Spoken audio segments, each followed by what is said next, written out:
and welcome to Galley Stories, stories of the Bering Sea and beyond, hosted by Mark Kaler. My name is Penka Jane, podcast deckhand and longtime listener. We'd thank you to subscribe to the podcast and leave us a review. Here's today's catch. Hello guys, and welcome back to another installment of Galley Stories, stories of the Bering Sea and beyond. I am your host, Mark Kaler. We've been away for a bit of an extended break. I was up in Alaska doing my season, but we are back today and back on track. And first returning guest is going to be Captain Jim Howard. Jim, how are you? I am well, thank you. Thanks for taking the time. Any time for you, Mark. Some of you might have heard his name mentioned in various other episodes. So we finally got the legend on himself. So Jim, let's start at the beginning. When did you get the bug for fishing? Where were you born at, and how did that first come about? Well, Mark, thanks for having me. And I'm originally born and raised in Southern California, Newport Beach, Costa Mesa area, to be exact. And when I was 13 years old, I had a little buddy, a little playmate, friend. And one day he said, this is in Southern California, Newport Beach, he says, "Hey, come on down, help me work on my dad's boat."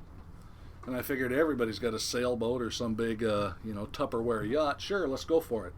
We jump in this old clunky pickup truck. Back end's all jacked up. I'll learn about that later. We just start driving and driving. We go to Long Beach, California, Long Beach Harbor. And there is the most gigantic, rusty whale with big rusty ribs I've ever seen. And his father was building a brand new tuna boat. He had one that was currently fishing tuna in Mexico, and he was building a second one. And like I said, it was just being built. So, and I was a big kid, and I started with a bucket and a whisk broom and a little dustpan, and I'd chase the carpenters because they were putting in the framing, the housing, and pick up all the 2x4 scraps in the dust, and I'd chase the welders for a day, picking up the welding slag and, needle gun junk. And just went from there.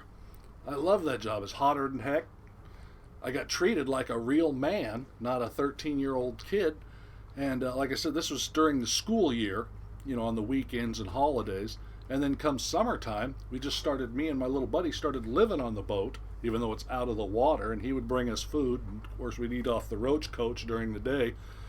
And we finally put it in the water. And I was a big, strong kid, so he said, "Why don't you go fishing with me?" So I'm 13 years old. We took the boat out of Long Beach down to Ensenada, Baja, California, pull in there to check in because we're now in Mexican waters. We pick up a crew. 51%, the rules back then, of the crew on these gringo fishing boats had to be Mexican nationals. And that took a 2 or 3 day process. Excuse me. So me and my buddy, we'd go cruise the streets of Ensenada drinking beer, because it's legal when you're this tall, and smoking cigarettes and being fishermen. And of course, finally all the paperwork was done. I'm imported into Mexico. The Mexicans are imported onto the boat, and we head off. And just start going south for like 4 or 5 days till we get to the tuna grounds. Start fishing tuna, putting the fish on the boat. I was taking a real watch. I mean, we're out in the wild blue yonder. I couldn't hit nothing if I tried. And finally, the boat was full. Back to Ensenada. Discharge all the Mexican nationals into Ensenada. We take the boat up to San Diego or San Pedro, which is part of Long Beach. There was a big tuna cannery in both. And we would offload and then do it all over again. And by the time, I ended up doing that every summer. And by the time my senior year of high school came around, I was making a pretty good living. My father was letting me out of school a little earlier every year, and I was coming back a little later every year just because I had a job. And he said, "Well, I guess you found your calling." I never went on to any other schooling. How did the conversation go, though, when you're 13 years old and you tell your parents that you want to run off and tuna fish? How do they let their kid do that at 13? Well, my mom, she didn't have much of a say, but my dad thought it was pretty cool. He ran off and joined the Navy, when World War II broke out. He wasn't old enough to be in the service, but he was a big, tall kid. So he joined the Navy, and I basically did the same thing, but I joined the tuna fleet. And of course, by then, my little playmate, he's the same age as me, his dad helped him buy a boat, and I started doing all the local fisheries out in front of Southern California. We would harpoon swordfish all day, gill net shark all night, and when that fishery would run its course for the season, there was actually seasons then, we would braille squid at night. We were a light boat for ourselves. We'd hang a great big submarine light over the side and just sort of sit and half sleep, take turns watching. The squid would ball up. We'd take the braille in at the back of the boat and pull it up on the big winch and up on the Gilson and bring it up, and we just filled the boat. We could only hold like 15, 16 ton. It was a small boat. And we'd go in and offload, go out and do it again. It was every boy's dream. I got a real job making real money, and I'm just out of high school. Right. God, I had a great dirt bike, and I had a great bicycle and a surfboard. I lived in Southern California.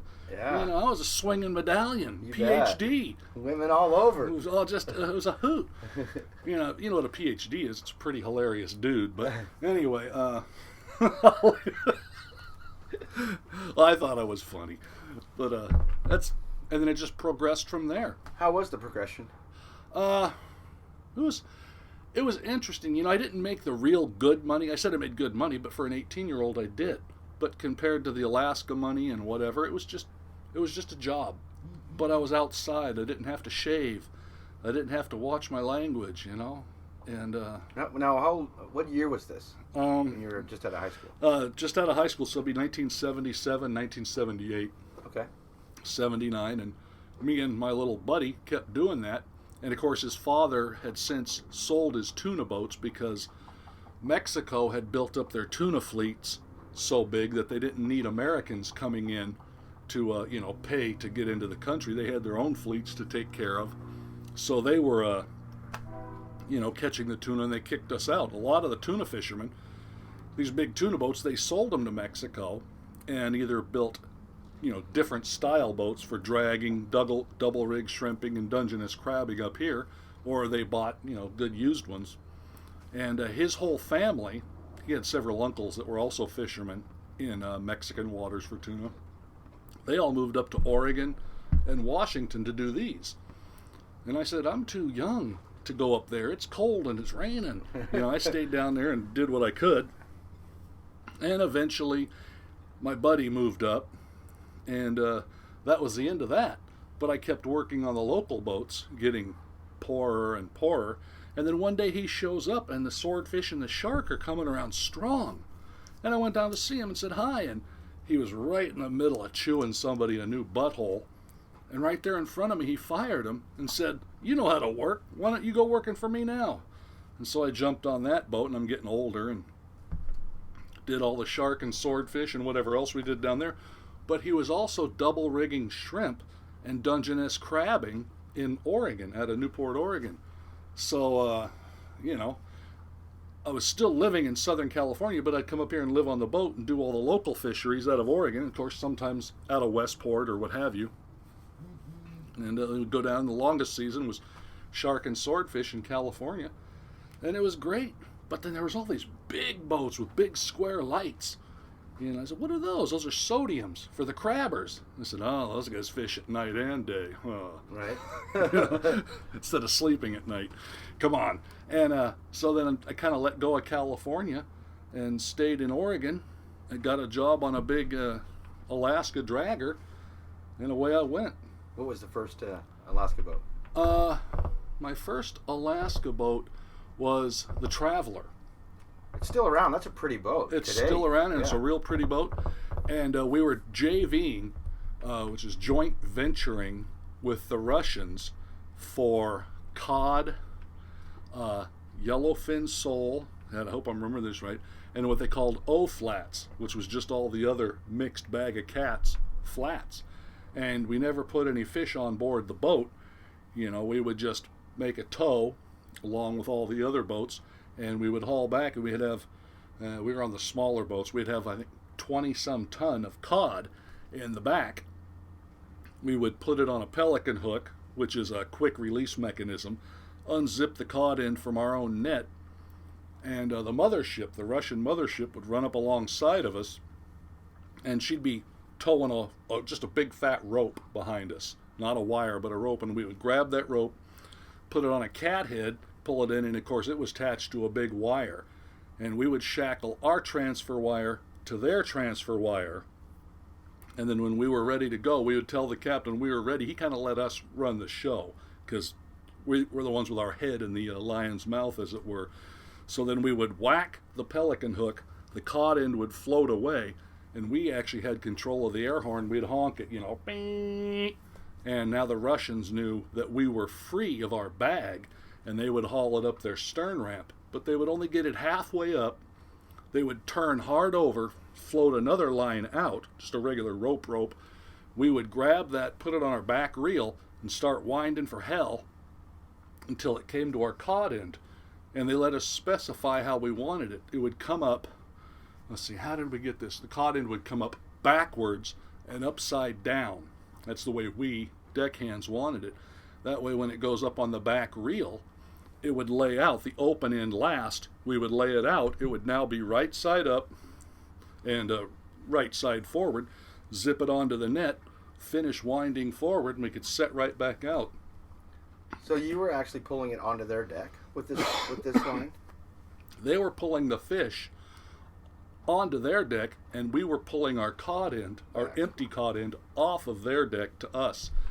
And what's funny is the whole procedure, so long as the mothership was there, and it wasn't too much of a throw with a grappling hook to get that tag line, transfer line, it was just about as quick as I'm telling the story.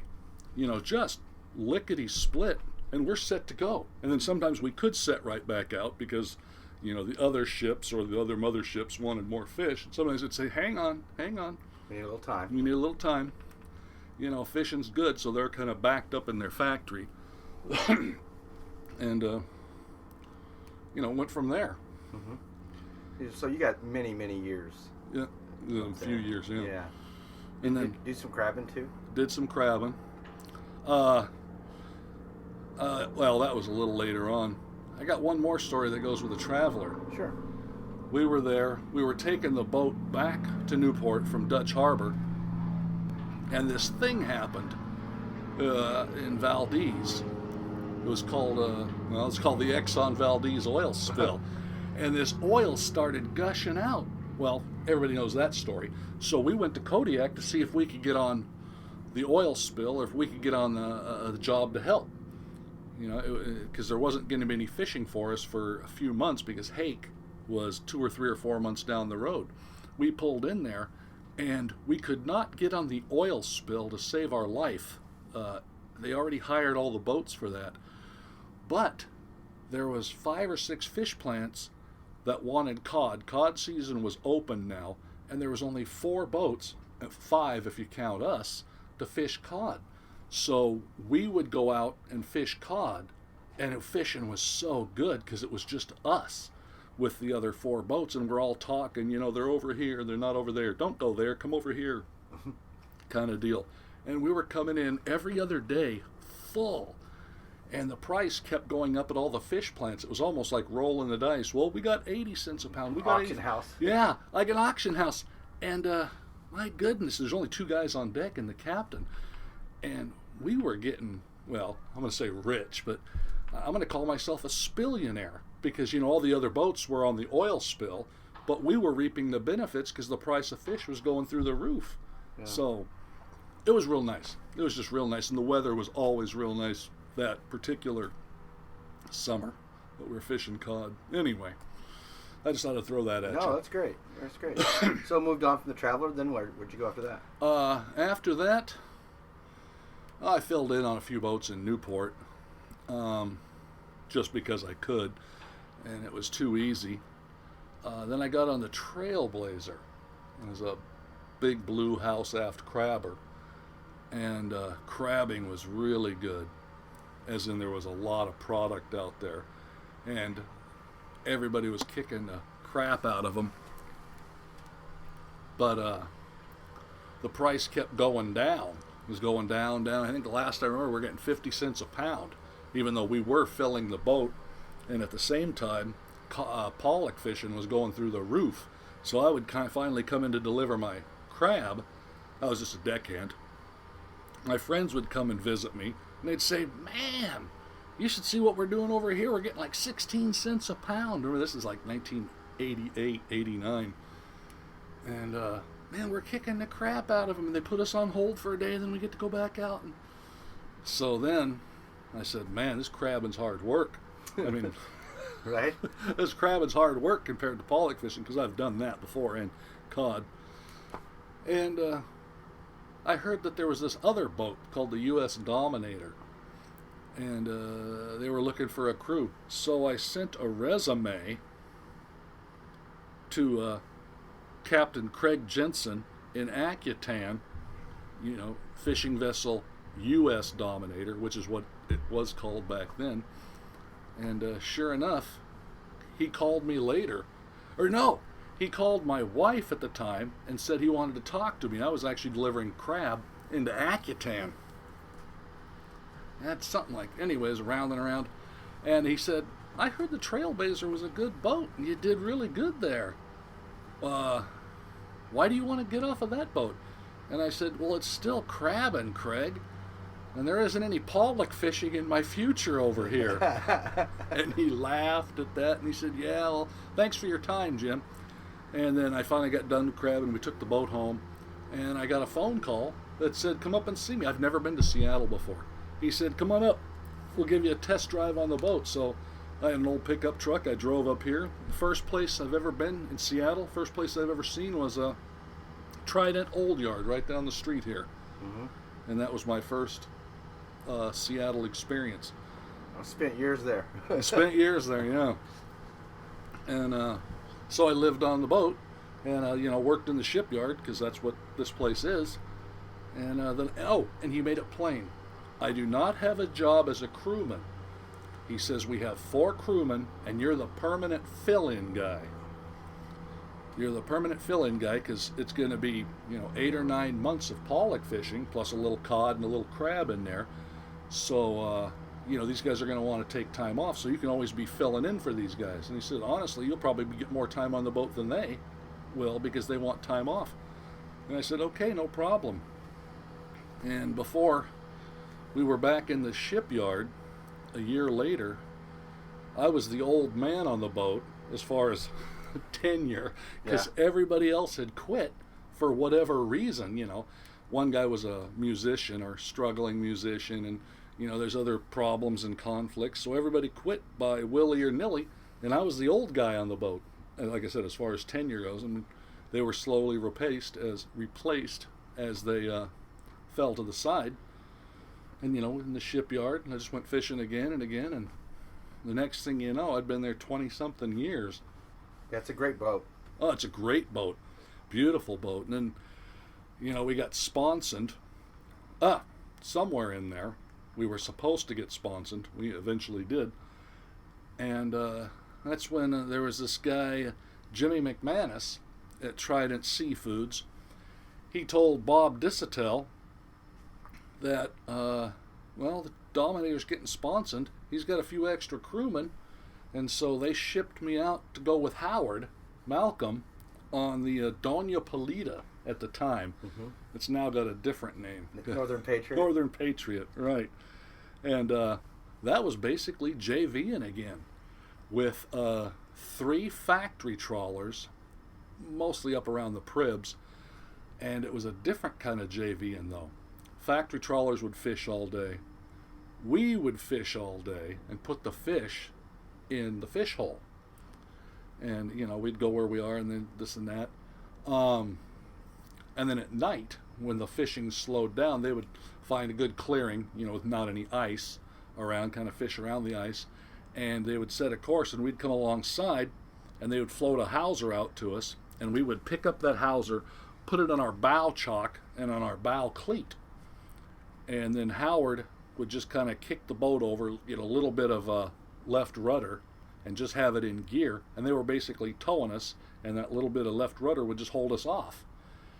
And then with that big hauser that came over, there was a 1-inch piece of Spectra, and we would detach that and we would run it down the side of our boat and up the stern ramp of the Doña Polita, because the front net reel had I don't know how many feet of 16-inch hose, and we would connect it to that hose. We would roll that hose off of our boat. That 1-inch Spectra would take it up the stern ramp of whichever factory trawler we were working with that night. We had a big fish pump on deck, like the way the salmon boats do, and we would offload our own boat all night to the fish pump. It would be pumped out our stern ramp, around and up the stern ramp of one of the sea boats, the Sauga Sea, the Heather Sea, or the Claymore Sea, and into their live tanks, and they would start processing. And, we had 6 fish holds at the time. They were big, and it would take us all night to do that. And just as you see the sun coming up, we would get that hose back. We looked like a fishing boat. We would kick the big hauser off the bow, and we would start fishing again. Seems like a bigger process than nowadays. It sounds like less sleep. Oh, it was a lot less sleep. It was a lot of work, but it was interesting. Mm-hmm. And there's a few fun times or interesting times on board doing that. We were up past Zimchug Spur, which is way up to the northwest, past Zimchug Spur, Zimchug Canyon. And they had a deal where if any of the factory trawlers refused fish and said they didn't want our fish, they would still have to pay us, I don't remember the exact particulars, but like an indexing wage for so many tons that day.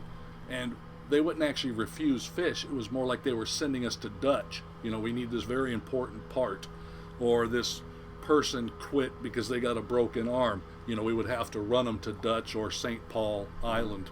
Mm-hmm. And so we did a lot of that. There was like a 3 or 4, I'm going to call it streak. They refused fish.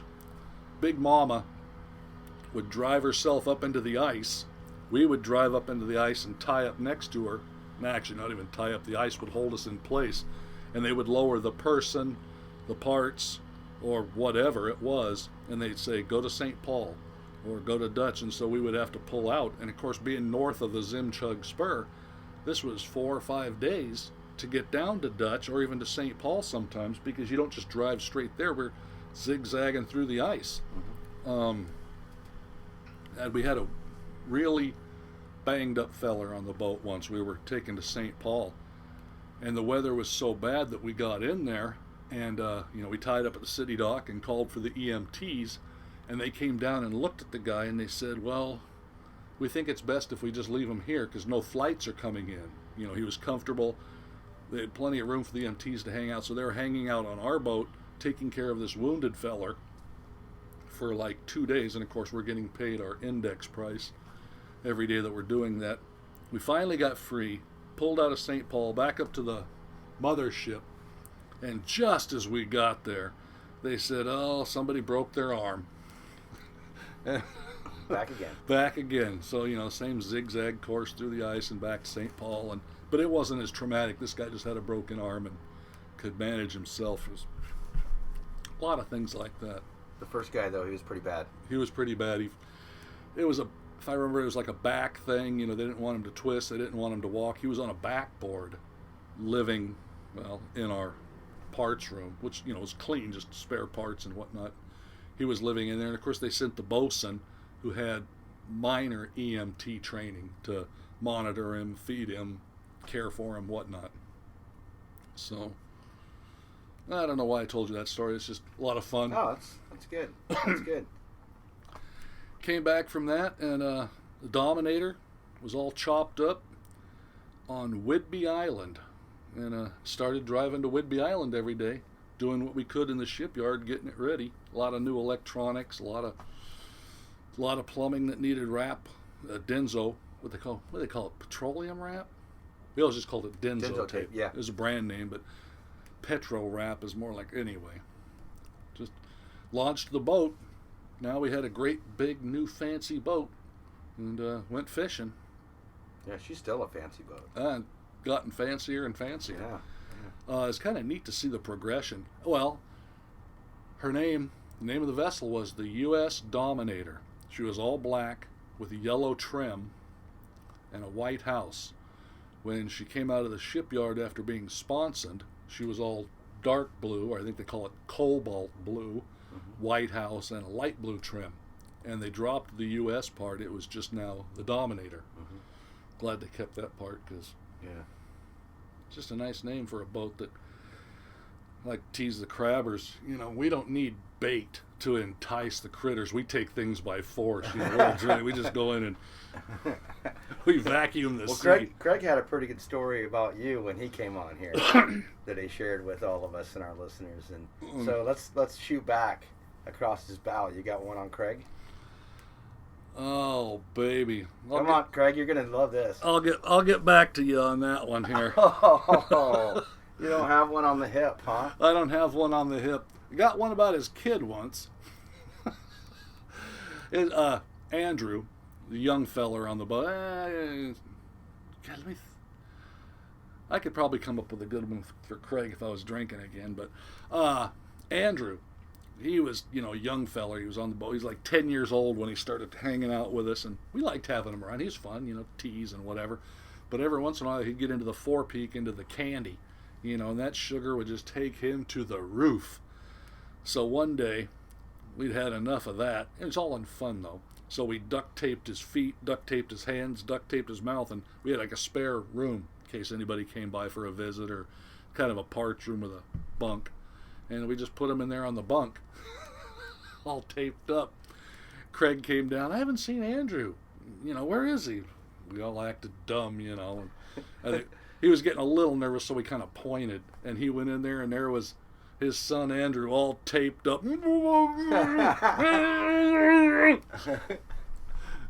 Traumatic. Traumatic. Oh. But Craig didn't yell at us. I understand. Yeah. So he just let it go. Get them all wound up on some sugar, and then. Yeah. Yep. So on the Dominator, 22 years. I would say closer to 25 there, and I'm not even counting the little bit of filling in I did after that.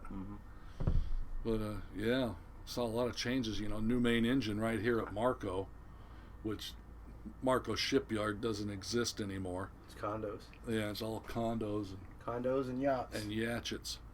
But I was there for that, and boy, that made a big difference. Had the new big fancy boat, but the old smaller horsepower engine.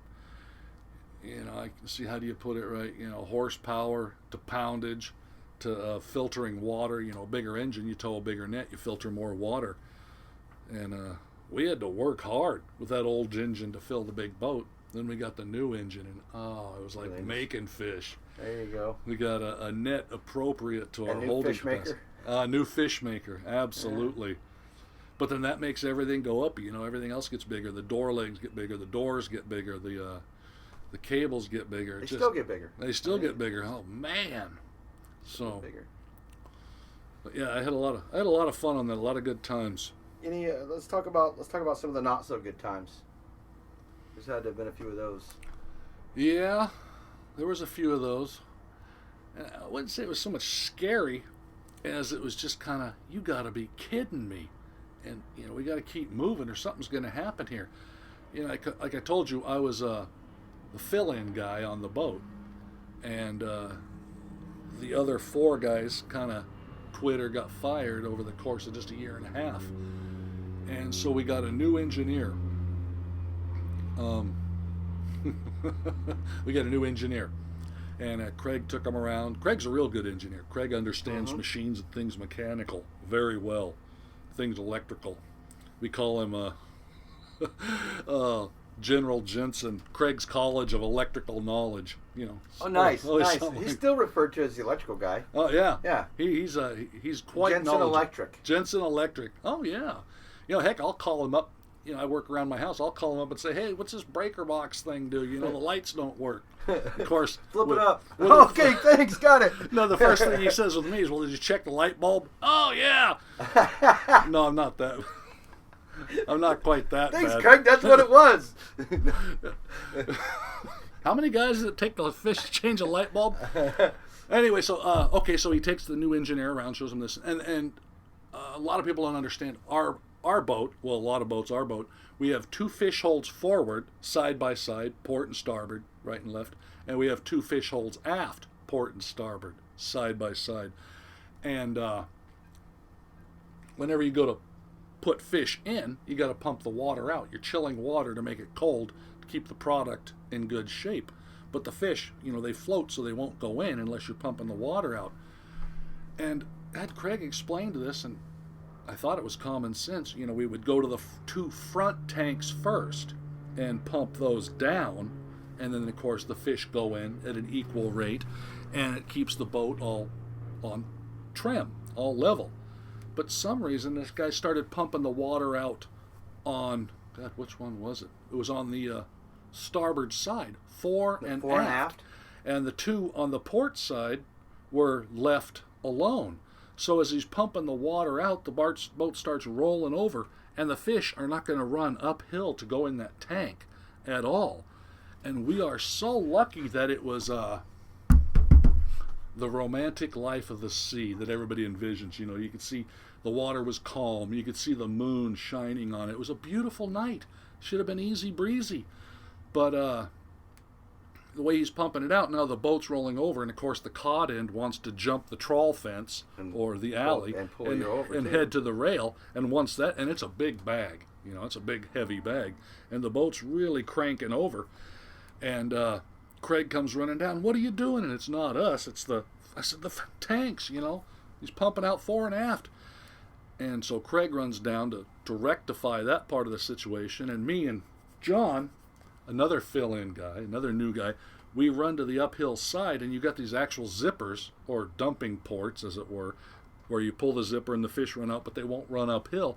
So we just start slicing the bag down the side, trying to get it all, at least get the weight down. And if we get enough, we figured we'd get it to go in those tanks, the light tanks that are causing us to roll over. And we were doing our job, and the fish was going in slowly. And Craig started correcting with the pumps, and we got the boat back by the hair of our chinny chin. And of course, we finally emptied the bag, got it down. Craig explained to him again how the tanks go. Me and John had a lot of sewing to do on that cod end before we could put it back in the water, because we chopped the heck out of it. But at the end of the trip, we were all full and all was good. Of course, that engineer, he lost his job because there's a few other things he just didn't quite get, mechanical wise, as it were. So and then we went from there. That's we hit a ship once. Oh, let's hear about that one. You haven't heard that one? No. Okay. We're fishing right out front. Real nice. Once again, real nice day. Out front of Akutan? Right out in front of Akutan. So you guys can look that up, Akutan Island there. Yeah, right in Unimac Pass. Unimac Pass, for everybody that doesn't know, it's like the freeway. If there's any ship in Los Angeles, San Diego, San Francisco, Seattle, Portland, whatever, a big ship, and they're going over to somewhere in Asia, China, Korea, Japan, they will go through the Unimac Pass. It's a great circle route. Straight a rum line is not the fast way. The great circle route, it actually saves you time, and it's a shorter distance. We were actually right out in front of there. It makes it pertinent because we hit a ship. So it's midnight, 1 o'clock in the morning. I know we're only 2 or 3 hours out of Akutan in the Unimac Pass. And Craig says, all right, who wants to drive? It's only a couple hours. We're all getting up. And our new engineer, who replaced the old engineer, he said, well, I'll do it. He feels good. So he goes up on watch. Everybody else goes to bed. I just lay down in my bunk. I'm wearing all my clothes. I just kick off my boots because we're going to be there in an hour. And I'm laying there, and I never actually went to sleep. And all of a sudden, the boat comes out of gear. I think, we're not that close. And then all of a sudden, it starts backing down. And when you start backing down, full blast. When you start backing down, the boat's cavitating. And it's just, it's just shaking like a drunken monkey, That's not good. And then all of a sudden, boom, boom, boom, boom, and scraping. It wasn't quite steel on steel scraping that you could hear, but it was more like a, big, like you have your head in a big drum, blong, kind of blonging. So I jump up, out of bed in the dark, and I put on my little boat slippers. And I think, no, this isn't good. I kick off my slippers and put on my rubber boots so I can have traction in the water because I know something's going on. And as I get my boots on and start to go out of my stateroom, I can get the sensation that we're spinning slowly, like a slow 360 in a car. And I go peeling out down the hallway. And I noticed behind me, we had an observer on the boat, a National Marine Fisheries observer. And of course, it woke him up too. And he saw me running. And I'm always kind of the casual guy. When he saw me running, he started running right behind me. He goes, well, I better follow this guy. And because of where I lived, down on the main deck and up in the forepeak, or near the forepeak, not quite, I was the last guy into the wheelhouse. And there's our engineer sitting at the driver's seat, pilot seat. And there's the other guy on the boat, Bill, he's sitting over there. And Craig. And I'm the last one up. And like I said, once again, beautiful night, romantic life of the sea. You know, you could see for miles stars and the outline, full moon. But there's this gray wall in front of the windows. I said, you got to be kidding me. So I go up and put my head down on the dashboard, and I'm looking up at the windows at this gray wall, and I see all these little guys on the deck of this ship, and they're pointed down at me. And I don't read lips, but I could see, you know, their eyeballs are real big, and they're both yelling, you know, something like, what the hell, what the hell? And they're pointing at me, or the boat, I should say.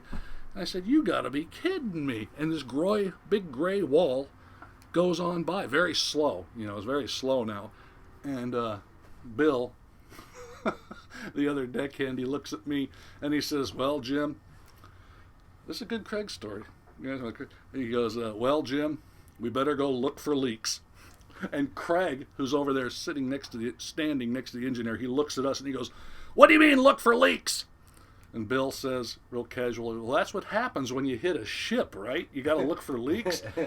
And right then, Craig grabs a flashlight off the dashboard and he goes running out the back wheelhouse door and down the steps, 2 flights stairs down, and he's up on the bow. And now we're all looking over the dashboard down there, and this flashlight's doing the Watusi. Our bow's all bent down flat. It's doing the Watusi, and Craig comes flying back upstairs, and he starts yelling at the engineer. He goes, you hit it! You hit it! You hit an effing ship! And me and Bill said, well, we better go look for those leaks. Wait a minute. Did he say effing? Did he use the F word? Because I don't think I've ever heard... Oh. Yeah, he did. Okay. I wasn't going to say it, but I'll say effing. And me and Bill, you know, the boat felt good. When we went and looked, you know, we went through the whole engine room, pulled up the boards, and, you know, we were good to go. And you could see later on that, you know, our only damage was from that bow deck up. You know, the flare of the bow, you know, was out, well, it's flared out. And, of course, you know what the back of a ship looks like. It kind of flares up. So we kind of went under his stern just a little bit and laid our bow wave block down. And that was the only real damage that I can remember. Mm-hmm. Of course, our anchor kind of tore a hole in his side, kind of like one of those ninja movies, you know. Just big, long slice in the side of this ship. So did we get a new engineer after that, or? We got a new engineer after that. Yeah. We had a little engineer. I'm surprised because, you know, Craig's had the same crew for so long now. Yeah. It's been the same, you know, there's not turnover on his boat. No. Well, Bill and I were the two, well, I say original crewmen for the long-running crewmen. You know, we went through a few others, deckhands and engineers. And Bill just retired here a couple years back. I retired from the Dominator, I retired just a couple years before he did. And then, of course, we got our new engineer shortly after that, Jamie, and then a deckhand. Mm-hmm. And it's been that crew forever. And the newest deckhand, he hated it because, you know, some kind of dirty, stinking job would come up that involves crawling under your belly and say, let's give it to the new guy. Right. You know, the new because the new guy's only been there 10 years. Yeah. And he would say, I've been here 12 years. Well, you're still the FNG. Still the new guy. So it was a lot of fun, you know. I mean, all of us guys, we were all just within a year or two of age. You know, the oldest guy to the youngest guy was 2 years, maybe 3 if you want to, you know, get picky. So we were all on the same page. We all watched the same cartoons as little kids. You know, it was real nice. It was real neat. And we all Family. Oh, yeah, the same kind of family life. You know, weddings, funerals, divorces. It was just a real nice time. You know, and Craig was a great captain. Is a great captain. He was a great captain when I was there, and I'm guessing he still is now. He's considered, a very good captain and safe, super safe. Super safe and real knowledgeable. You know, he could make fish. You know, it's that old saying, make hay while the sun shines. He could absolutely do that. You know, he could just smell it. And sometimes we like to give him shit. You know, he used his Norwegian fish finders.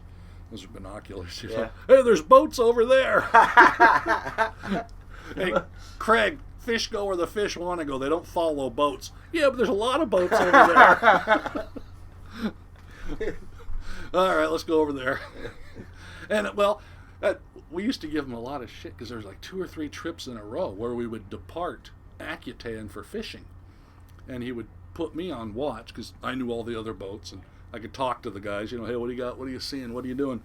And, of course, I can also use the electronics. And he would say, run up here, and when you find something, let me know. So I would drive all over. I'd find some fish. I'd call him. I said, Craig, take a look at this. He'd come up out of bed. He'd look at the down sounder and the other guys, and he'd say, all right, let's set. So then I'd been up driving. So then Bill would take over and start towing. And Bill would catch all the fish. And there was like 3 or 4 trips in a row where I found all the fish, Bill caught all the fish, you know, and we wouldn't let Craig have a break, you know. Well, I found him. Well, and I caught him. You know, what do we need you for? Right. You know. But, you know, he was like the conductor, you know. We were just the fiddle in the band, as it were. You bet. It was all in good fun. Fun. Yeah. You know, stuff like that. Yeah, he's still got, his crew is still solid. Yeah. I mean, he's got that young guy, Evan, on there. He's got Evan. Tim. Guy I call Red. Well, Did you work with Tim at all? Yeah. Isn't he like just so super powered? I mean, he's got so much energy. Oh, yeah. It's almost scary. But it's workable energy. Like, yeah. He has to constantly be working. It's not like he's just messing around, but he's like... You got to keep him focused. Over here. You know, and I would like to think I was actually kind of a big help to him on the boat because I know where all the nuts and bolts and parts and pieces are after, you know, 20-something years. You know, I could point, you know, that's the black thing and that's the round thing. And when Craig says, you know, the one valve, he means that one. You know, whatever. So we were always kind of working hand in hand. Like I said, I was filling in for Dick. A lot of the guys didn't want to I got to get Dick on here sometime. Oh, Dick's a hoot. Yeah. He's a PhD. I'll tell you, my first experience on the Dominator was I was going out on a trip with them. And so they take me to the bunk, to the where I'm going to be bunking at. And there is... probably the largest dildo I've ever seen in my life. It's one of those ones that you can stick against a wall and it'll sit there and flop around. Right. So I'm throwing my bags up into the top bunk, and there's nobody else in the room right now. Putting my bags up on the top bunk, and I look down, and this thing is just going. It's in the bottom bunk on the wall. And I'm thinking, oh, something's not right here. But they had put it in there to tease whoever was taking over for Dick for a minute. Right. And so it was hanging on that wall. And I go into the room, and there it is. And I was like, I didn't want to ask, you know, what's going on with this thing. So it had been a couple days at dinner that it came up. You know, I was like, all right, so what's the story with this? And it was just a big kick. You know. So I thought that I won't mention any names, but I thought that the guy on the bottom bunk, that was just something a little off. You know. But there wasn't. There wasn't. It was them playing a trick on him, and I happened to be a benefactor in witnessing it. Right place at the wrong time. Yeah, absolutely. Oh, that's hilarious. We always have those little pranks on the boat, you know, or bigger pranks and things. I like that boat. You gotta relax. You gotta be able to laugh at yourself. I mean, you're in a floating jailhouse for, you know, bee season, you know, 4 or 5 months. And then you'll get sent salmon packing or something, which just prolongs your season by another month or 6 weeks. Sure. And, well, let's talk about that for a minute. So you're out pollock fishing, salmon's going. Correct. So you get that call. How, you know? It'll just happen right up. Well, here's one. This happened many times, but we'll be heading out fishing. The fish plant has a schedule. You come in at noon, you come in at 3, you come in at 6, and full of pollock, like we're a truck on the interstate. Right. You just pick it up. Yeah, in just the go corn. out there and grab. Just go out and grab it. And it's the corner of 5th and Main. But anyway, so we're all headed out. You're headed out before me, and I'm headed out behind you. And all of a sudden, the call comes in that wherever Bristol Bay is happening, Ketchikan is happening, Area M is happening with salmon. Go there and pick up a load, and once you got it, we'll tell you where to go. So I go to bed, or all of us go to bed, thinking we're going to the fishing grounds. You get up for your watch, and the boat's going the wrong way by a long shot. We're going to, and there's of course the new watch orders. We're going to Bristol Bay. Tell me when you get to Port Mole, or tell me when you get to Igagik, Ugashik, whatever, and we'll anchor up and go from there. So that's happened many times. It's kind of neat. And so one time we got sent to Valdez, and we're out and about. We get sent to Valdez, and we get to Valdez, and the guy in charge there says, Harley Davidson. I don't know if I can say it. He's been on here too. Okay, Harley. He says, well, go to the city dock, or something like that, there in Valdez, tie up, and I'll call you when I need you. So we go and we tie up at the city dock, and we're hanging out, and there's really not, the boat's perfect right now. There's nothing for us to fix or work on. We're just doing little piddly projects.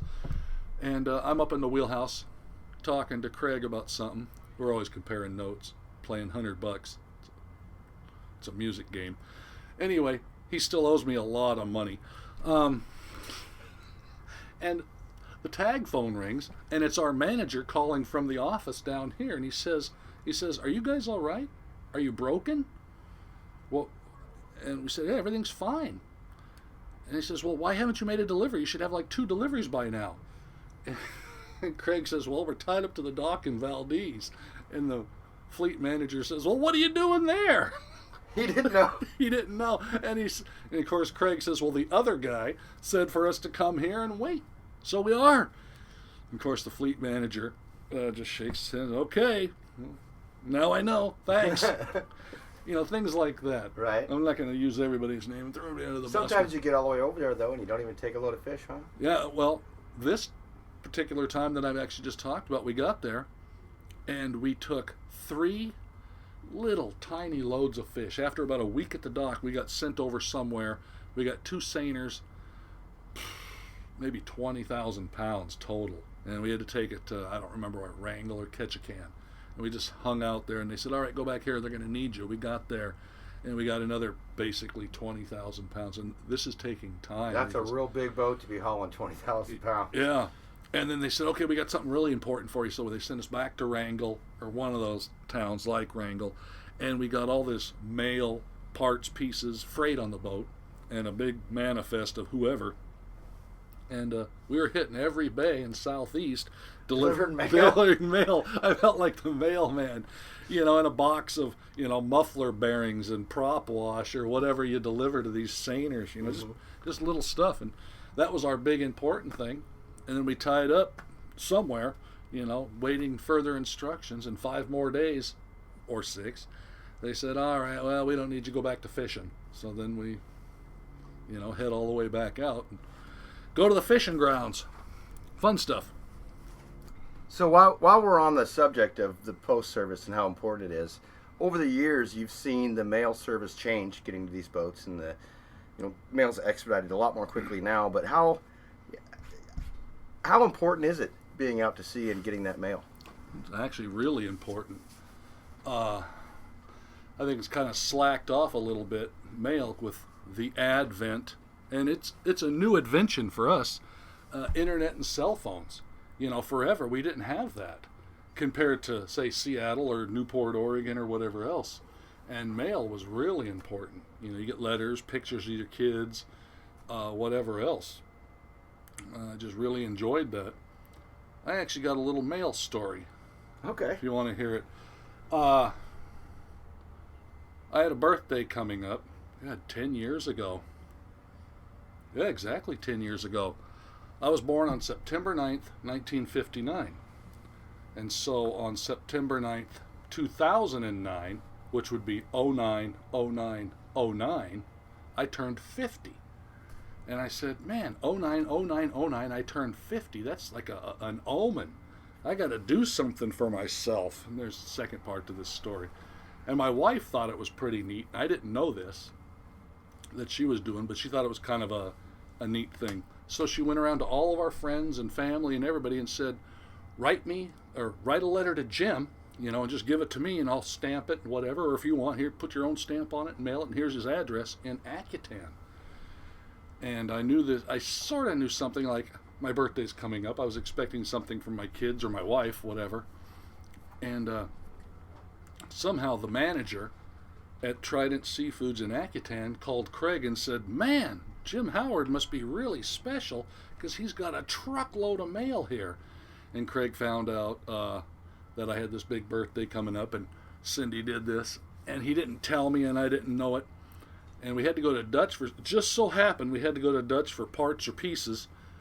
It's my birthday. And he snuck into my stateroom and poured, 25 pounds of mail, 100 letters, basically, all over my bunk. And of course I'm out doing stuff. We're in Dutch because we got stuff to do, blah, blah, blah. And finally, it's 5:30 at night. And he said, all right, you guys are on your time, watch a movie, take a shower, go to bed. And he said, and of course I always liked magazines. And he said, hey Jim, can I borrow that magazine that tells how to get to, I forget what, some traveling vacation magazine? I said, yeah. I run in to my stateroom to get this magazine, and there on my bunk is all this mail that had been sent up that I was expecting, or I'd have been expecting a few things, but not this pile in Akutan, because they didn't have it. We delivered, 1 day earlier. And there's all my mail. Craig had gone up there, told him to hide the mail, blah, blah, blah, and he was going to take it. And he did. He thought that was pretty funny. Yeah. But then, I had a birthday. Somebody went and got me a birthday cake from the Safeway, and all was good. Well, today is September 11th, so you just had a birthday a couple days ago then. I just turned 60. Happy birthday. Thank you. Yeah. I never thought I'd live this long, to tell you the truth. No? Just, doing that job. Well, the second part of my 09 turning 50 is I bought a motorcycle here in Seattle, and I rode it to Texas to visit Bill, the other guy on the boat. He lives near Houston. And from there I rode it into Mexico, went all through Mexico, went into Belize, went into Guatemala, came out of Guatemala back up to Mazatlan, parked the motorcycle in Mazatlan in a storage bin, and flew back to Alaska and went to work. Nice road trip. It was a real nice road trip. Yeah. It was part of my, that was great. Man, I've actually made a few other big road trips since then. I just love it. Yeah. Anyway. Gotta have a comfortable seat for that. Mine, 500 miles in, and my butt's about done. I'm an old guy now. Yeah. I'm 60. When I ride, I'll take off in you the got a morning. gold wing when you got the heated seats and the stereo in your face. Yeah. No, I'll take off in the morning with every intention of doing, 300 miles. I'm going to do 300 miles today and get to that spot. Yeah, that's because I heard that's really great. I make it 50 miles down the road. Hey, that guy's got some good-looking coffee there. And I'll pull over for some coffee, and I'm drinking. You can't drink and drive. Well, some people can on a motorcycle. And then I think, well, what the heck is that? And the next thing you know, I'm done. I've made it 50 miles, and I'm done for the day. Eaten and all right, you're going to stay here for a bit. So, but of course, what do they say? The destination is just a byproduct of the journey. Right. Yeah. I'm only on the road. It's nice to be able to have the time and the fortune to stop and look. And that's what I really liked about the fishing industry, or the boat business industry. Roughly 2 or 3 or 4 months on duty, 2 or 3 or 4 months off duty. No matter what the industry, whether you're a freighter or a research vessel or what have you. I just loved it. Yeah. And of course, you can't explain it to people. A lot of people that just don't get it. I don't know. So what do you think is some of the biggest things that fishing in our industry has given to you?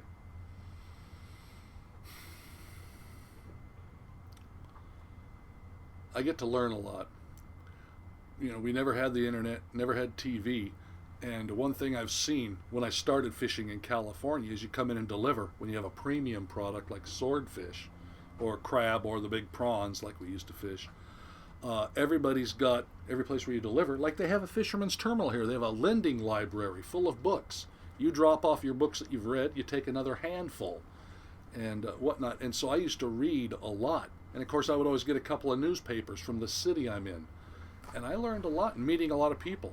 There's a lot of different opinions, a lot of different people out there, a lot of things to know that, I don't want to get all philosophical or religious or political here, but, there's a lot of people with a lot of ideas out there. It's given me that freedom. And by having 2 months off or 1 month off, I get time to reflect and think and do what I enjoy and chase down, whatever it is I want to see. Where a lot of times I see with my kids, they'll have a weekend off and they just collapse, or they spend all day trying to have fun at a Bumbershoot or whatever street fairs there are. And in a way I kind of feel bad for them that they don't get to experience things like I do. One of the best books I ever read was On the Road by Jack Kerouac. Just get out there and explore and see what's going on. Like, I'm going back to the destination is just a byproduct of the journey. What is that? Turn off the road, go see what it is. Mm-hmm. Stephanie and I, when we're on road trips, I got this thing about when you pass that historical marker sign, that I'm that guy. What's historic about it? Right. Let's pull over. I mean, it can take us, I think our last trip to Spokane took us like 8 hours to get there, because I'm just that guy. I gotta stop and see. Oh wait, there's the oldest railroad station. It's like between here and Spokane is like one of the peak railroad station places. Really? I can't remember the name of the town now, but it's closer to Spokane. But we went in there and just experienced that whole thing, and then the next town's got the oldest church in the area, and we go in there and exactly, and it's called history for a reason. It is our past, and we are doomed to repeat it if we don't learn from it. Whether it be good, hey, it worked in the past, it worked out really well, or whether it was bad. You learn from your mistakes. There I am going off the track again. Yeah. Well, that's absolutely fine. What about, let's get a really good fun story. Yeah, I know you've played some good pranks, and Craig had you on the hemorrhoid story. Or not the hemorrhoid story, the hernia story. That was a pretty damn good one. But, you've got some of those experiences yourself. Oh, man. God, it is so hard to... I got some goofy stories. This isn't quite the... Oh, man. Bring it. Well, I got a Howard... Everybody had fun at my expense once again. Well, I told you how we used to JV with the Russians, or not with the Russians, with the Norwegians on the Saga Sea, the Heather Sea, and the Claymore Sea. We would offload our own boat. Well, it's a big snorkel that goes down in the tank. It sucks all the fish out, and they were pulling it up a little bit, and I'm very diligent, and I'm actually CDO, which is OCD, but it's alphabetical like it should be. And there's a couple little fish, so I jump in there, and I'm getting the last of the fish, and our rain gear's big, heavy oil skins, or PVC, polyvinyl. Big Grundens. The big Grunden suits. And that damn vacuum, it's got about an 18-inch mouth. It's about a 12 or 14-inch hose, but the bell, goes up to about 18, and somehow that thing landed right on my back. And with that raincoat, it sucked the raincoat out. I'm stuck, and now I'm flying like Mary Poppins, and of course nobody can hear. And it's at Howard's boat. Those are deep fish holes. And the one guy, Patrick, that was in there with me, he's trying to climb up the ladder as I'm going up, and he's climbing up, and he's going, stop, and of course, everybody thinks he's saying, go. He's waving at him, and we saw you saying go. He's going, no. So they're pulling it out. And they're pulling it out, and I'm stuck to it, and the bottom of the fish hole's getting farther and farther away, and finally that suction is so strong, it just sucked a big hole right in my coat. It finally tore the coat out like a hole punch, and once it did that, I fell to the... So now it was great. I have a great raincoat with a perfect hole in the back, like one of those laser beam movies. Oh, you dumbass! You shot me.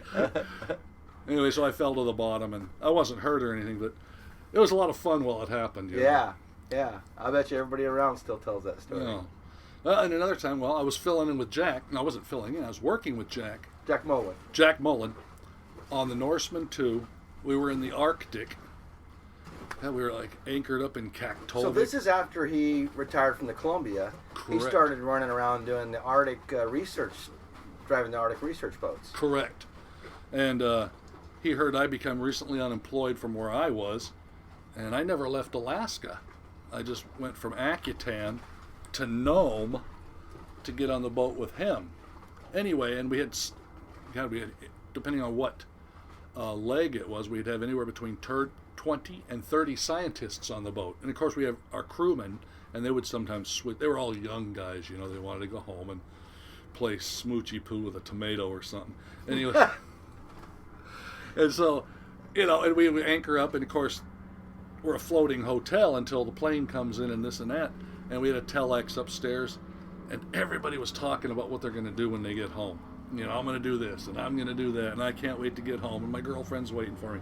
So I typed up a telex that looked all official that said something like, severe weather storm coming in, and the one and only plane has been sent to, Port Moller to pick up a wounded person, so, you know, your trip out of Prudhoe Bay has been canceled for at least another week.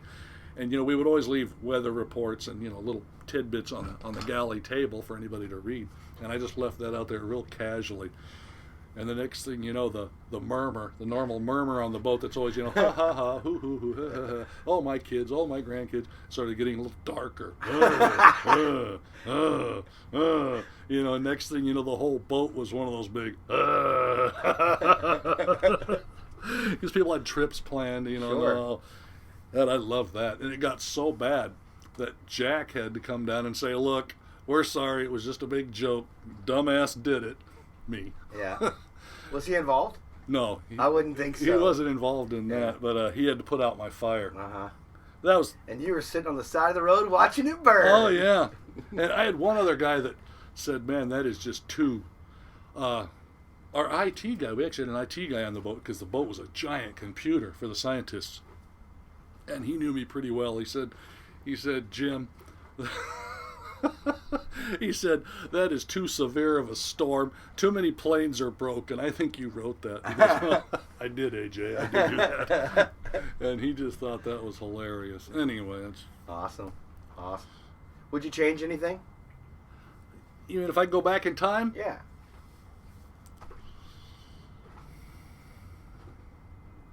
No, I wouldn't change a thing.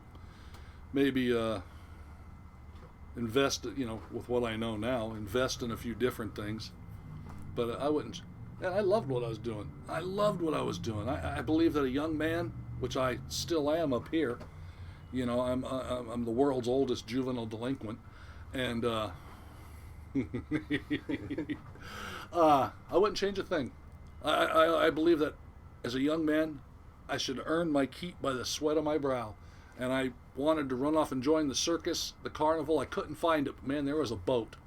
And it's on the ocean, and it's sunny, and I just loved it. You know, I loved every minute of it, you know, to experience these things. And like I said, when I was fishing swordfish, I didn't go into too much detail, but it was a quality product. And trucks on the interstate are so much faster than boats that when we were delivering swordfish, you know, you fish way offshore, 500 miles, 1,000 miles offshore. You just go straight east till you hit the beach, and you go into Ventura or Newport Beach or Dana Point or San Diego, and they send the truck for you. And so we would offload to the truck. And of course, you only deliver on the dark of the moon or the full moon, and take 3 or 4 days off to reprovision the boat. And on the dark of the moon and the full moon, the tuna bite goes off. Of course, the tuna bite dies, the swordfish bite goes. So you just hang out for 2 or 3 days, working on the boat, taking care of piddly things. We had a young captain, young wife, and he would fly home to see her and leave us in charge of the boat, you know, in a real city, San Diego, San Francisco. Holy cow. Yeah, you were taking care of the boat. Yeah. We took care of it all right. But anyway, I wouldn't change a thing. What would you suggest for young guys? I wouldn't say 13-year-olds, but what would you suggest for young guys looking to get into our industry now? What would be your advice to them? Well, if you're real serious, get a job on a little day troller, a day dragger. See how you actually like it, and go from there. And get a license. I mean, even a person with 0 sea time could go get an OS license, an ordinary seaman. And once you have that, you're building sea time upon it. And you can do what they call come up through the hawse pipe. You can build your license off of that. And there's so many other boats out there on the ocean that are not fishing. And it's just a really wonderful lifestyle if that's your style. Yeah. You know, I always liked being gone for 2 or 3 months and then coming home for 2 or 3 months. It was seeing the place like Seattle. I haven't been here since December. I can see how much it's changed. I can see how much my grandkids have changed. You know, it's kind of like a little mini Christmas. Neat things. And of course, everybody's really glad to see you instead of just the same old day in, day out. You know, a lot of guys talk about that, and you mentioned it earlier that you look at your kids and you think, man, they don't have it good. They work all week long and collapse on the weekend. And living this kind of a lifestyle allows you the freedom to have that time. And I would compare it to my daughter and the custody between my ex-wife and I, which we have a very good relationship. But my daughter would come up to spend the summer with me, so we would just have it cram-packed full of nothing but fun. You know, going just everything. We were constantly going to a festival or a fair or to the zoo or just together things. And my ex-wife would say, "Mark, it's not fair. You just took her to all those things. How can we, you know?" And I said, "Well, you've got every weekend, and I've got 1 month or you know, a month and a half. So I gotta pack those because it's the memories that last. It's not the new shoes you bought or the." That's what you're doing, is you're making memories. Right. Those are the ones that stay, you know. When they're 25 and 30, that's all they'll have. Hey. They aren't going to have those shoes and those pants. Oh, yes. Yep. And won't even care. Yeah, absolutely. That's what I'm doing right now. I'm playing with my little girls, my granddaughters, who are my best friends, the light of my life, and blah, blah, blah. Is it truly easier to be a grandparent than it was to be a parent? Yes and no. It's nice at the end of the day when you can give them back. But man, I forgot how much work little kids were, you know, chasing. And of course, I told my oldest granddaughter, who's almost 4, I said, "I'm never going to say no to you." So you can have all the candy you want because you're going back to mom and dad's when this is over. Well, you know, when she wants to go for a walk, we go for a walk. When she wants to go scooterizing, I go scooterizing, and you know, stuff like that. It only goes around once. Right. Yeah. You know? Can't get back in line. No. Can't get back in line. Can't start over. Anything else you want to? No. Cover? You think you're talked out? I'm not quite talked out. I don't want to kill you. Oh, I'm good. You know, I had a few experiences there. I'll tell you. Well, and you never know. You're asking what advice. I don't know. I had a lot of local knowledge in Alaska, and these people from Kuujjuaq up here approached me once and asked me. Oh, the boat builders? Yeah, the boat builders. Yep. And they asked me if I was fluent in Accutan. And, you know, in and out in the waters there. And I said, yeah. And they asked me if I wanted a job working with them. And this is the reason that I quit working for Craig on the Dominator.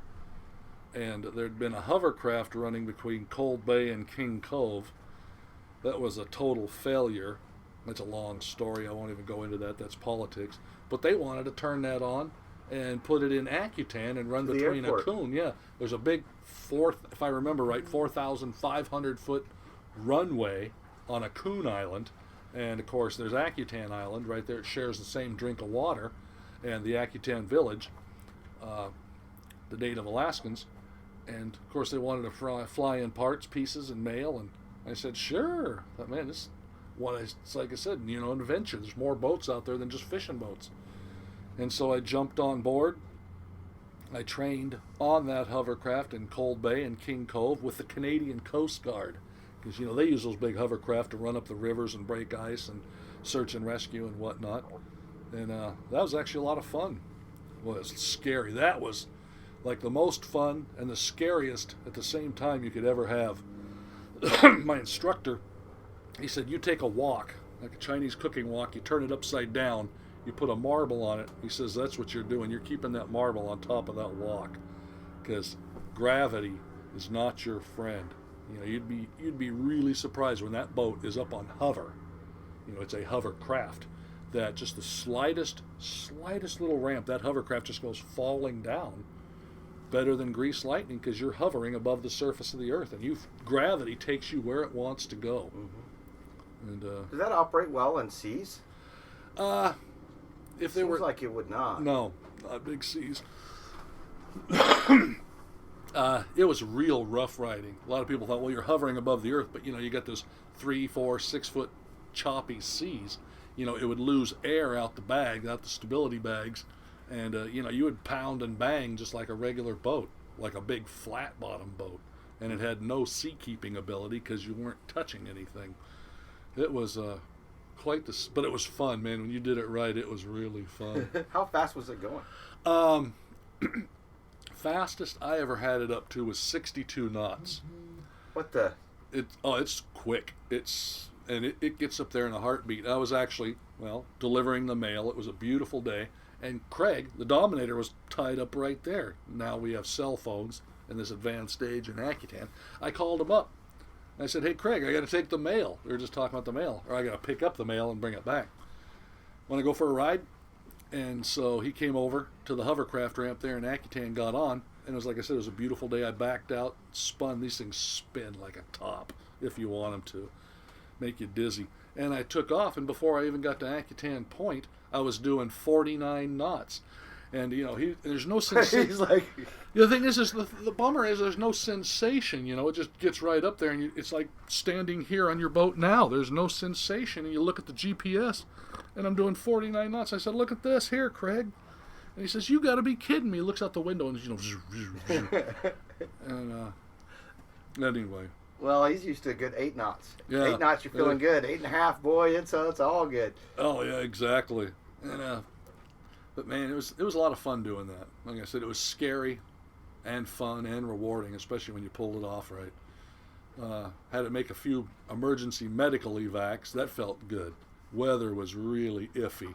And that's where I'm glad I was actually in part of the fishing fleet. With a plotter, I can see who's out around the corner coming in the fishing boats, and I would have to go out past the corner but turn right to go to my landing pad on Coon Island. And I could see these boats coming in. I know the guys, and I would call out on 73, the Trident channel there. And I'd say, hey, what are you seeing out there? Hey, Jim, how you doing? I said, well, I gotta get over there in the hovercraft. I got a heart attack, this and that. And they'd say, oh, man, it is so much better here than what I'm hearing where you are. I'd say, go for it, And somebody else would chime in, yeah, Jim, you got it. This is no problem here.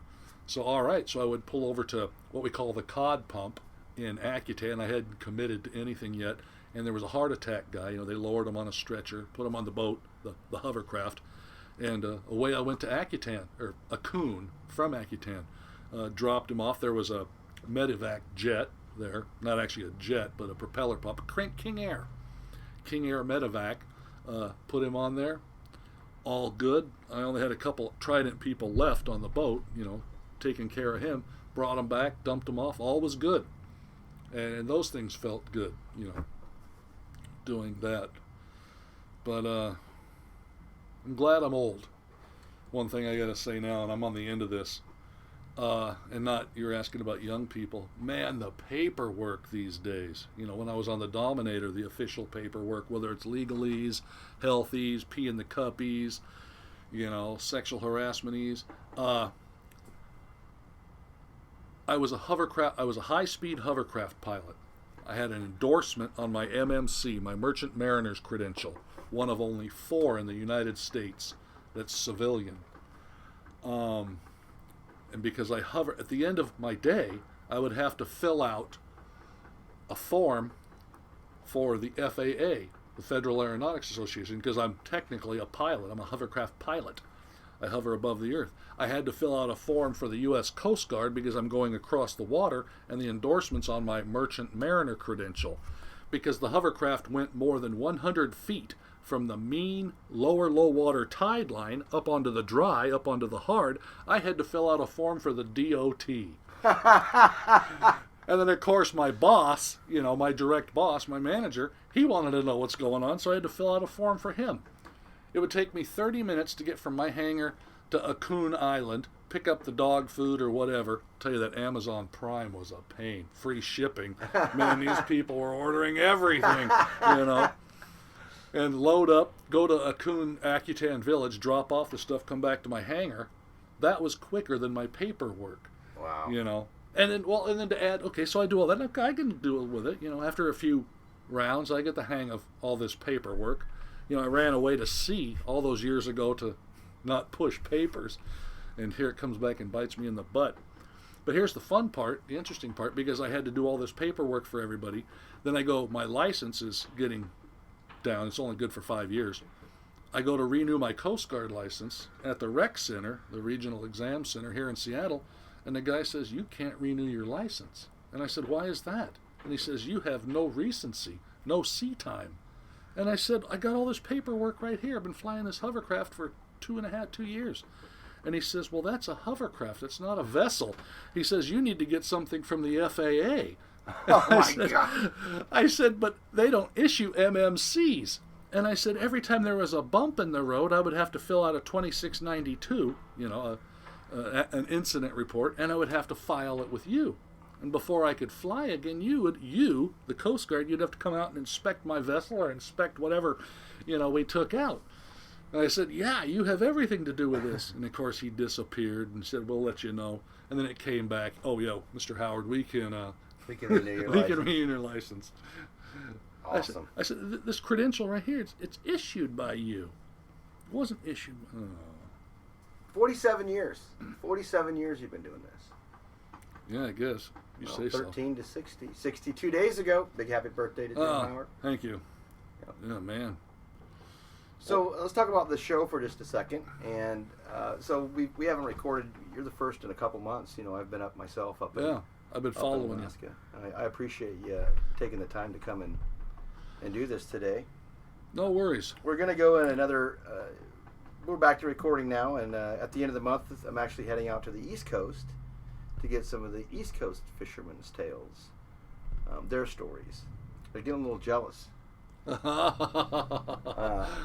No, they should be. Well, you know, I think, and it's probably stretching the Bering Sea and beyond portion of Galley Stories a little bit, but I think it's important to capture these maritime stories and like you've just shared with us. Absolutely. You know. Have you had these same stories, conversations with your children? I hear a lot of guys say, "Oh, we don't talk about that stuff." When I'm one son asks me questions all the time, and that's about it. Yeah. But otherwise, no, I haven't mentioned it to them. They just, I don't know. I think so many people out there, and maybe even my kids fall into that they think I'm standing on a boat somewhere with a fishing pole. Shh. Hey, hand me another beer. I got a lunker here. You know, like a beer commercial. Yeah. Yeah. They think you're fishing all right. Yeah. Yeah. The tuna side of it, you know, that really interests me.